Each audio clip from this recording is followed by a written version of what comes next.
በጥቁሩ ዓለም ነፃ አውጪ የአፍሪካ አባት ቅኝ ገዢዎችን ያንበረከኩ ጸረ ኢምፔሪያሊስት ሲሉ የሚጠሯቸው ብዙ ናቸው። ሀገራት በስማቸው መንገዶች፣ ትምህርት ቤቶች ሰይመውላቸዋል። ኢትዮጵያን ለ50 ዓመት አቅራቢያ አስተዳድረዋል። ትምህርትን በማስፋፋት የከፍተኛ ደረጃ ትምህርትን በማስጀመር ስማቸው ይነሳል።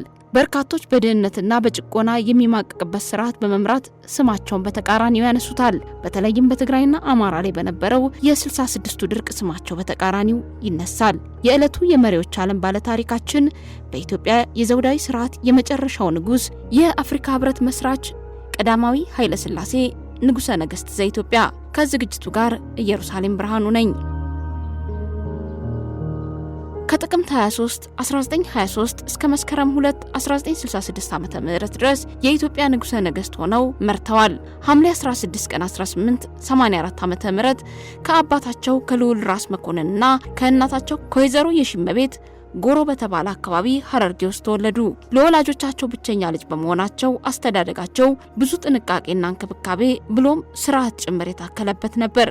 ትምህርታቸውንም በሚገባ ልክ የተከታተሉ ሲሆን የግል አስተማሪ ጭምር ተቀጥሮላቸው መማራቸውን ታሪካቸው ያትታል። 1899 ላይ የሲዳሙ አገረ ገዢ ተደርገው ተሾሙ። ከ3 ዓመታት በኋላ የሐረርጌ አገረ ገዢ ተደርገው የአመራር ጥበብን በዙሪያቸው ካሉ ሰዎች እየተማሩ ለልጅ ኢያሱ ጭምር ስጋት ሆኑ። ነገሩን የተመለከቱ መኳንንት በሁለቱ መካከል ያለው መካረር ለማርገብም ስምምነት እንዲዋዋሉ አደረጉ። በሁለቱ መካከል የተደረገው እሰጥ አገባና መጠላለፍ በመጨረሻ በተፈሪ አሸናፊነት ተጠናቆ በ1919 ዓ.ም መኳንንቱ ልጅ ኢያሱን በይፋ አንስቶ ዘውዲቱን ንግሥተ ነገሥታት አድርጎ ተፈሪን ደግሞ እንደ ራሴ በማድረግ ቀጣይ የንግስና መደላድሉን አስቀመጡላቸው። ከዚህ ወቅት ጀምሮ ተፈሪ በኢትዮጵያ ውስጥ ባለሙሉ ስልጣን እንደሆኑ አድርገው ነበር ሀገር መምራት የጀመሩት። ንግሥተ ነገሥታት ዘውዲቱ ከስልጣን ጋር የነበራቸው ግንኙነት እስከዚህ መሆኑና ወደ መንፈሳዊ ሕይወት የሚያደሉ መሆናቸው ታክሎበት ሕመም ስለተጫጫናቸው ንግስናውን ብዙም ሳይገፉበት ስልጣን ለቀቁ። ንግስናውን የሚረከብ ልጅም ሆነ ዘር ስላልነበረ የስልጣን ሽግግሩ ወደ ተፈሪ አጋድሎ መስከረም 26 ቀን 1921 ዓ.ም የኢትዮጵያ ንጉሠ ነገሥት ተብለው ሀገር ተረከቡ። ጥቅምት 23 ቀን 1923 ዓ.ም ከባለቤታቸው እቴጌ መነን ጋር ዘውድ ጫኑ። የንግስና ስርዓት ላይ እንዲታደሙ ጥሪ የተደረገላቸው የውጭ ሀገር ልዑካን ከየሀገራቸው ጋዜጠኞች ጋር ከጥቅምት 8 ቀን ጀምሮ በየተራ ወደ አዲስ አበባ ገብተው ስለነበረ የንግስና ስርዓቱ በዓለም ዜና ማሰራጫ ጭምር ተላለፈ። ንጉሱ ዘውድ እንደጫኑ በቀዳሚነት የወሰዱት እርምጃ የሀገሪቱን የመጀመሪያ ህገ መንግስት እንዲዘጋጅ ማዘዝ ነበረ። በዘውዱ አንደኛ ዓመት በዓልም በአዲሱ ምክር ቤት ለህዝብ ቀረበ። በተከታይም የሚናፍቁትን ዘመናዊነት ለሀገራቸው ለማምጣት በመጣር በርካታ ስራዎችን በተከታታይ ሰርተዋል። የቴክኖሎጂ ስራዎችና ሌሎች ማሻሻያዎችን ወደ ኢትዮጵያ ከውጭ ሀገር አስገቡ። በዚህ ሁሉ የእድገት ሩጫ ውስጥ በሙሶሎኒ የሚመራው የፋሺስት ስርዓት ኢትዮጵያን ለመውረር እቅዱን ይዞ ሰራዊቱን ወደ ኢትዮጵያ ዘመተ። በዚህ ጊዜ ንጉሱ ህዝባቸውን ወራሪውን በሙሉ ለመቃወም በማነሳሳት የክተት አዋጅ አወጁ። በዚህም መሰረት የዘመቻው ጊዜ እስኪጠናቀቅ ድረስ ነጋዴዎች ከቀረጥ አስተያየት በማድረግ ሌሎችንም ማበረታቻዎች በማድረግ ህዝቡ ለአገሩ እንዲቆም አስተባበሩ። ራሳቸውን በቆራጥነት ከታገሉ በኋላ ከቅርብ የምክር ቤት አባላቶቻቸው በተሰጣቸው ምክር ወደ እንግሊዝ ሀገር ተሰደዱ።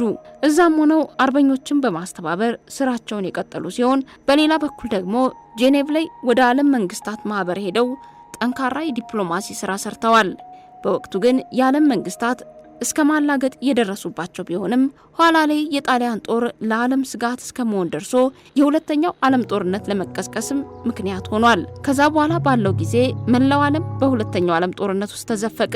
እንግሊዝ በሰላሙ ጊዜ የንጉሱን አቤቱታ ነፍጋ ወገንተኝነቷን በቀለምና በጉርብትና ከሚመስሏት ጋር አጥብቃ ይዛ የነበረ ቢሆንም ነገሩ እንዳይሆን ሲሆንና ወረራው ለርሷም እንደማይቀር ሲገባት የኔ ያለቻቸውን ሀገራት አሰባስባ የአክሲስ ኃይሎች ላይ አሰማራች።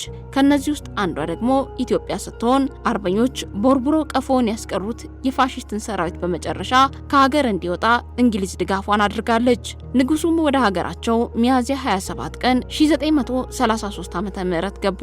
አጼ ኃይለ ሥላሴ አዲስ አበባን ለቀው የወጡበት ቀንና የገቡበት ቀንም ከ5 ዓመታት በኋላ በተመሳሳይ ቀን የገጠመ ነበረ። ከዛ በኋላ የነበረው የንጉሱ ቆይታ ሀገርን ለመገንባት የተደረገ ብዙ ስኬት የታየበት፣ በተቃራኒው በብዙ ፈተናዎችም የታጀበ ነበር። ወደ ዙፋናቸው ከተመለሱ በኋላ የቀድሞውን ቤተ መንግስታቸውን ለአዲስ አበባ ዩኒቨርሲቲ በስጦታ መልክ ሰጥተዋል። ከሰሯቸው ስራዎች በዋናነት 1948 ዓመተ ምህረት ተሻሽሎ የወጣውን የኢትዮጵያ ሕገ መንግስት የህዝቦች መብቶችና ተከፋይነት በመንግስት አስፋፍቶ ሁለቱ ምክር ቤቶች እንዲመሰረቱ አደረገ። ከሀገር ውስጥ ህብረትና አንድነት ባሻገር 1955 ዓመተ ምህረት የአፍሪካ አንድነት ድርጅት በአዲስ አበባ እንዲመሰረት ብዙ ድጋፍ የሰጡበት አንዱ ነው። ከአፍሪካውያን ባሻገር ለጥቁር ህዝቦች ነጻነት የራሳቸውን አስተዋጽኦ ያበረከቱ መሪም ጭምር ነበሩ። በዓለም መድረክ ላይ ኢትዮጵያን የእሳቸውን ያክል ከፍ አድርጎ ያሳየ የለም እስኪባል ድረስ የተመሰከረላቸው ሰው ናቸው። እንደውም ቢቢሲ በአንድ ጽሑፉ እንዲህ የሚል ሐሳብ አስነብቧል። በ21ኛው ክፍለ ዘመን እንደርሳቸው በርካታ ጉብኝቶችን ያደረገ የአፍሪካ መሪ አልነበረም ይለዋል። ኃይለ ሥላሴ በሀገር ውስጥ መሬት ላራሹ እንቅስቃሴ ተቃውሞ በቀጠለበትም ወቅት እንኳን በዓለም አቀፉ መድረክ የተከበሩ መሪነታቸው ተጠናክሮ እንደቀጠለ ይጠቅሳል። የአሜሪካው ፕሬዝዳንት ጆን ኤፍ ኬኔዲ እንዲሁም የፈረንሳዩ ቻርልስ ደጎል ቀብር ላይ ተከብረው ፊት ለፊት ከተቀመጡ መሪዎች አንዱ ነበሩ። በዘመናዊ ታሪክ ውስጥ $100 ሚሊዮን ወጥቶበታል ተብሎ የሚጠራው የፋርስ 2500ኛው ስርወ መንግስት ሲከበርም የኢራኑ ሻህ መሐመድ ራዛ ፓህላፍ ከጋበዟቸው መሪዎች አንዱ ቀዳማዊ ኃይለ ሥላሴ ነበሩ። ነፃ የሆኑ የአፍሪካ ሀገራትን መጎብኘት፣ የሰላም ማስከበር ጉባኤዎችን መሳተፍ፣ የልማት እርዳታ ማሰባሰቢያዎች ላይ በክብር ከሚጋበዙት መካከል አጼ ኃይለ ሥላሴን የሚተካከላቸው አልነበረም። ይህ ደግሞ ለሀገር ካበረከቱት አስተዋጽኦ ባሻገር የእሳቸውን ተደማጭነት የሚያሳይ ነው። የቀዳማዊ ኃይለ ሥላሴ ታሪክና የ50 ዓመት ሀገር የመምራት ክህሎት ውስጥ መነሳት የሚገባቸው በርካታ ጉዳዮች ቢኖሩም ለዛሬ የአርበኞች ቀንን በማስመልከት ከብዙ በጥቂቱ ያደመጣችሁትን ይመስላል። ሳምንት በሌላ የመሪ ታሪክ እስክንገናኝ ቸር ቆዩን።